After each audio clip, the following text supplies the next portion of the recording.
Hola amigos y bienvenidos a Apologética con Marta. En septiembre del 2019 comencé un estudio en Cristología que se basa en conocer sobre Cristo desde antes de la creación del mundo y hasta el momento hemos cubierto material que incluye las evidencias de la resurrección. Este estudio y todos los programas radiales de Apologética con Marta están disponibles en apologeticaconmarta.org o en mi página en Facebook, Apologética con Marta, en donde los pueden encontrar disponibles por fechas de transmisión y por tema. En esta semana estamos celebrando la Semana Santa, que culmina con la celebración del Día de la Resurrección de Jesús.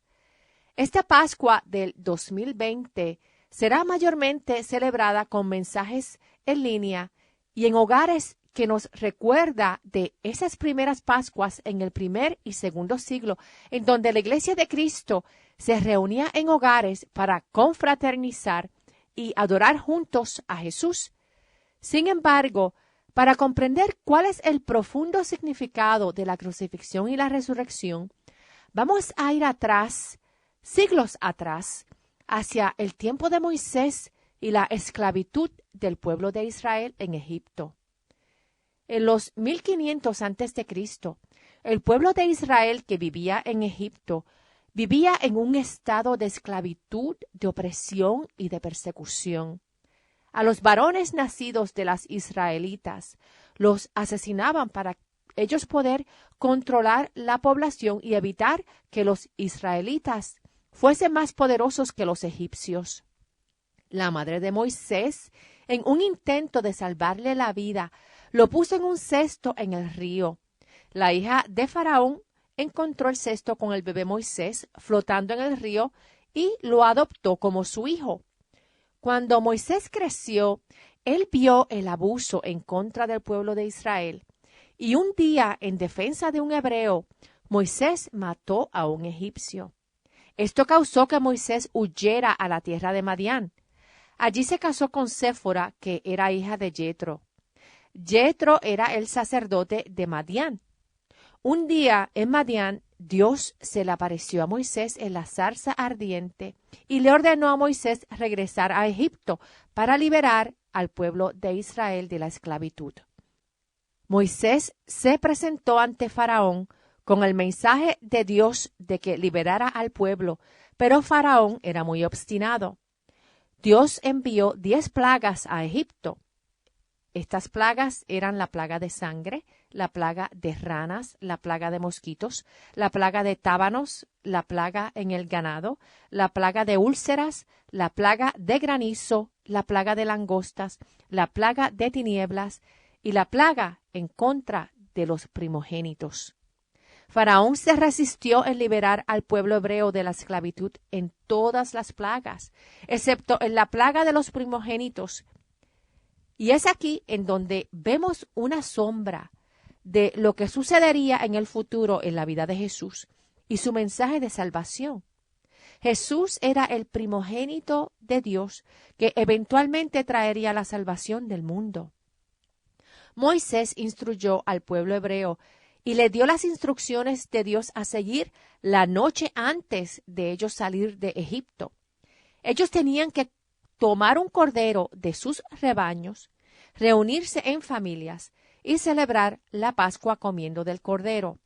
Ese día tenían que tomar de la sangre del cordero y poner sangre en el dintel de la puerta y en los 2 postes de la puerta.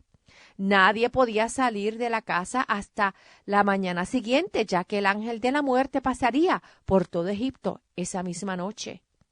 Si el ángel de la muerte veía sangre cubriendo las puertas, el primogénito de esa casa estaría a salvo. De lo contrario, el primogénito perdería la vida. A la mañana siguiente, todo primogénito de los egipcios había perdido la vida, incluyendo el primogénito del faraón. Fue entonces que Faraón los dejó partir de Egipto en libertad. Detrás de toda puerta marcada con la sangre del cordero, había un primogénito que su vida había sido salvada por esa sangre del cordero. Esa sangre del cordero fue la seguridad que tenían y la muerte no los tocó. Este es el cuadro que nos conduce hacia Jesús, de Él ser nuestra puerta y nuestra sangre del Cordero que nos protege de la muerte y nos da la vida eterna. Luego, cuando el pueblo de Israel estaba en el desierto, Dios les dio los 10 mandamientos. Estos 10 mandamientos nos ayudan a darnos cuenta de que nadie puede practicar la ley a perfección y que todos somos pecadores. En el desierto, Dios también le dio a Moisés las instrucciones de cómo construir un santuario, ya que Dios viajaría con ellos cuando estaban en el desierto. En Éxodo 36 nos dice que el santuario fue construido con 10 cortinas, y detrás de las cortinas estaba el arca y el lugar santísimo de Dios. Solamente el sumo sacerdote podía entrar al santuario para hacer sacrificio a favor del pueblo para que sus pecados fuesen perdonados. Eventualmente, cuando el pueblo hebreo fue establecido en Israel, Salomón construyó el templo de Dios y allí también había un santuario detrás del velo de las cortinas, en donde estaba el lugar santísimo de Dios. En el 586 a.C., Nabucodonosor, quien fue rey de Babilonia, destruyó el primer templo. En el 515 a.C., Zorobabel construyó el segundo templo en Jerusalén, que es el mismo templo que Jesús visitó cuando vino a la tierra. Allí también había un santuario detrás de las cortinas, en donde el sacerdote hacía sacrificio a Dios para expiación de los pecados de todo el pueblo. En el libro de Esdras encontramos la historia de la reconstrucción del segundo templo. Cerca de 2000 años atrás, Dios envió a su Hijo Jesús a vivir entre nosotros, y nació mediante la Virgen María. Jesús es Dios y es perfecto, sin pecado alguno, ya que fue engendrado mediante el Espíritu Santo de Dios. Jesús es 100% Dios y es 100% hombre. Dentro del plan de Dios mediante Jesús estaba el de salvar a la humanidad de sus pecados. Dios es santo, ilimitadamente e infinitamente santo, bueno y perfecto. Dios es también justo, y su justicia es igualmente ilimitada, infinita y perfecta. La justicia de Dios ante el pecado, por más mínimo que nos parezca a nosotros el pecado, ese pecado tiene que ser castigado por un Dios que es perfectamente justo e infinitamente bueno. Ningún ser humano puede hacer una ofrenda o puede hacer un sacrificio para Dios, porque todo ser humano lleva el pecado original que nos hace imperfectos. Ninguna obra humana puede satisfacer la justicia perfecta de Dios. Por lo tanto, Dios mismo envió a su Hijo Jesús, quien es ilimitadamente santo y perfecto, a ser ese Cordero perfecto que derramó su sangre en la cruz para el perdón de los pecados. Jesús tomó nuestro lugar en la cruz y Jesús pagó por todos nuestros pecados una vez por todas. Jesús, siendo un ser eterno, pagó por nuestros pecados pasados, presentes y futuros. Y cuando Él pagó por nuestros pecados, los pagó lleno de amor por cada uno de nosotros. En Juan 15, verso 13, dice que nadie tiene amor más grande que el dar su vida propia por sus amigos. Jesús nos amó y aún nos ama y dio su vida por ti y por mí. Cuando recordamos el evento de esa primera Pascua en Egipto y el concepto de salvación de la muerte, Jesús es el cumplimiento de ese cuadro de Él ser nuestra puerta y nuestro Cordero que nos salva de la muerte. En Juan 10, versos 7 al 16 leemos: Por eso volvió a decirles: Ciertamente les aseguro que yo soy la puerta de las ovejas. Todos los que vinieron antes de mí eran unos ladrones y unos bandidos, pero las ovejas no les hicieron caso. Yo soy la puerta. El que entra por esta puerta, que soy yo, será salvo. Se moverá con entera libertad y hallará pastos. El ladrón no viene más que a robar, matar y destruir. Yo he venido para que tengan vida y la tengan en abundancia. Yo soy el buen pastor. El buen pastor da su vida por las ovejas. El asalariado no es el pastor y a él no le pertenecen las ovejas. Cuando ve que el lobo se acerca, abandona las ovejas y huye. Entonces el lobo ataca al rebaño y lo dispersa. Y ese hombre huye porque siendo asalariado no le importan las ovejas. Yo soy el buen pastor. Conozco a mis ovejas y ellas me conocen a mí.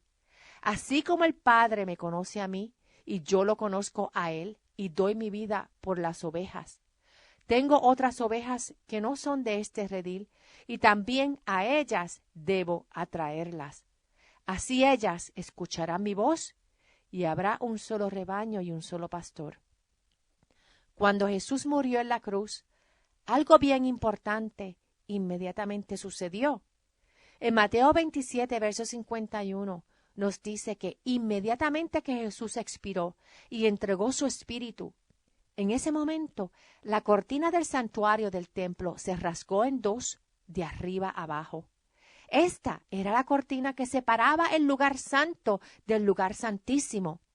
Esta rasgadura de la cortina significaba que Cristo hacía posible que todos los creyentes fueran directamente ante la presencia de Dios. Ahora todo creyente que por fe en el sacrificio que hizo Jesús había voluntariamente aceptado la sangre de Cristo como el perfecto sacrificio que los había limpiado de pecado.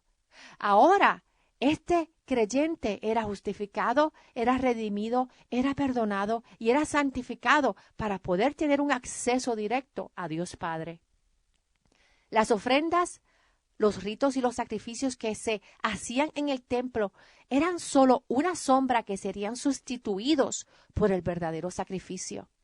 Los sacrificios anteriores a Jesús no tenían el poder de perfeccionar la conciencia individual de cada persona.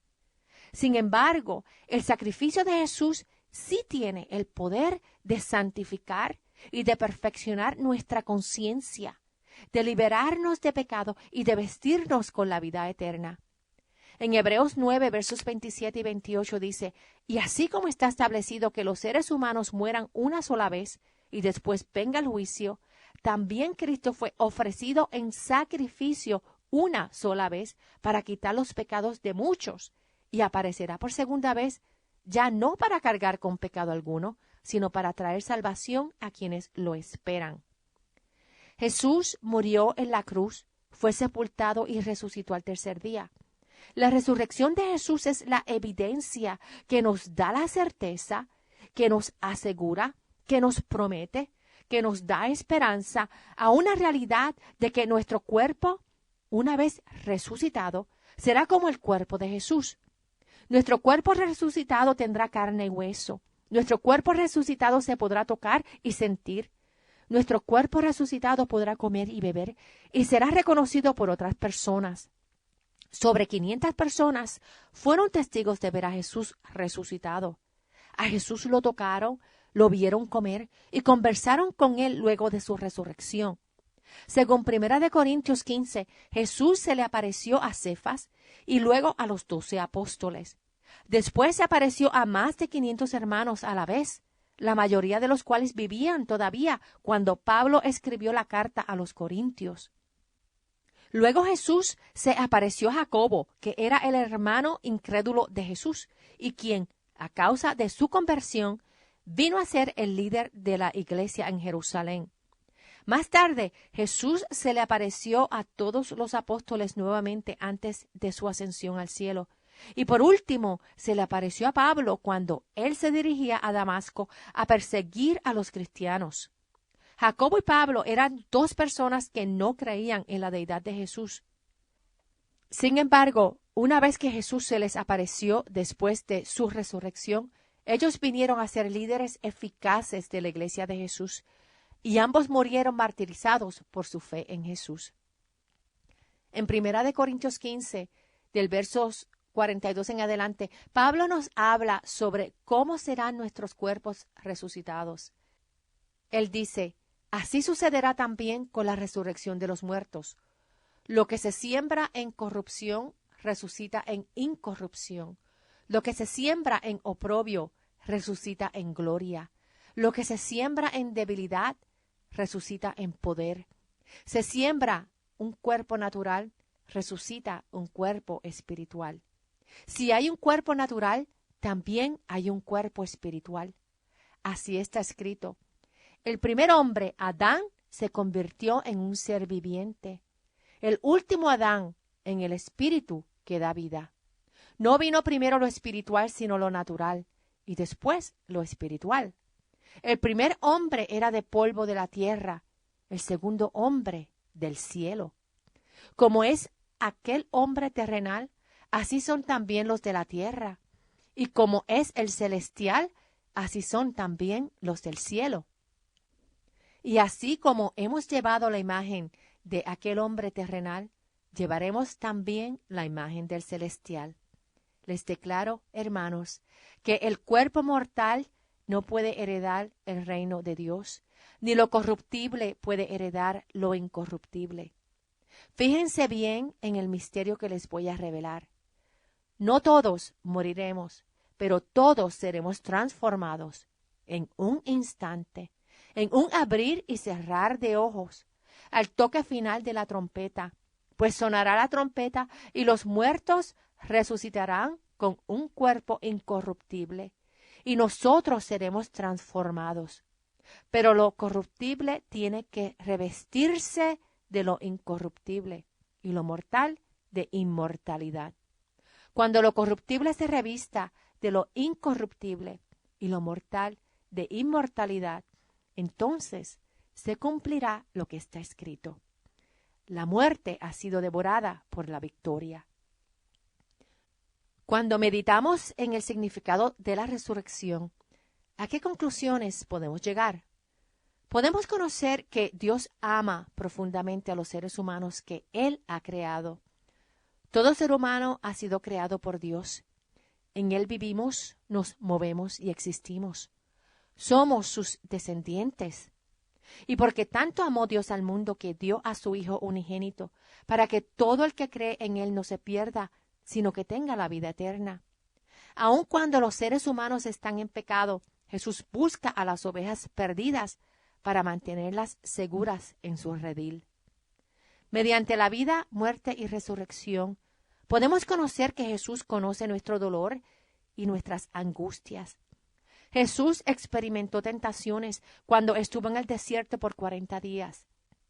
Cuando estuvo en el desierto, Él experimentó hambre y sed y cansancio extremo. También cuando Jesús viajaba ministrando de ciudad en ciudad, Él experimentó muchísimo cansancio. Jesús también vivió en la pobreza. En Mateo 8, verso 20, Jesús dijo, «Las zorras tienen madrigueras y las aves tienen nidos, pero el Hijo del Hombre no tiene dónde recostar la cabeza». Jesús experimentó frustración. En 2 ocasiones que Jesús visitó el templo, Él se encontró con personas cambiando dinero, vendiendo palomas, y habían convertido el templo en un mercado de ladrones. Jesús experimentó decepción. Cuando Jesús predicó en el templo, muchos de los sacerdotes y maestros de la ley y de las escrituras lo rechazaron. En Juan 6, verso 66, leemos que muchos de sus discípulos lo abandonaron cuando Jesús les indicó que Él era el pan de vida. Jesús conoció angustia bien profunda. Mateo 26, verso 38 dice que cuando Jesús estuvo orando en el jardín de Getsemaní, antes de su captura, Él indicó sentir que una angustia tan profunda lo invadía, al punto que se sentía morir. Jesús fue puesto en ridículo. A Jesús, siendo inocente, lo golpearon, lo escupieron, le hicieron burla en público, le arrancaron la barba, le pegaron latigazos y lo clavaron a una cruz. Jesús vivió una soledad inmensa cuando desde la cruz Él clamó al Padre y le dijo, Dios mío, ¿por qué me has desamparado? Jesús conoce tu dolor, tu desesperanza, tus desilusiones, tus tentaciones y tus frustraciones. Jesús también las vivió, al punto de dar su vida en la cruz para mediante esa cruz romper todas esas cadenas y mostrarnos que Él abrió el camino para una vida futura llena de gozo, llena de amor y llena de paz, en la certeza de una seguridad eterna. Jesús experimentó la muerte y experimentó la resurrección. Con su resurrección, Él nos ha dejado saber que podemos tener fe en la certeza de nuestra propia resurrección. Aún en nuestro dolor presente, Jesús es nuestra esperanza. Él es el camino, Él es la verdad y Él es la vida eterna. Jesús es nuestra puerta a la eternidad y la resurrección es un estado permanente. En 1 Tesalonicenses 4, versos 13 al 18, el apóstol Pablo nos instruye referente a la segunda venida de Jesús y el orden de la resurrección, y él nos dice: hermanos, no queremos que ignoren lo que va a pasar con los que ya han muerto, para que no se entristezcan como esos otros que no tienen esperanza. ¿Acaso no creemos que Jesús murió y resucitó? Así también Dios resucitará con Jesús a los que han muerto con Él en unión con Él. Conforme a lo dicho por el Señor, afirmamos que nosotros, los que estemos vivos y hayamos quedado hasta la venida del Señor, de ninguna manera nos adelantaremos a los que ya han muerto.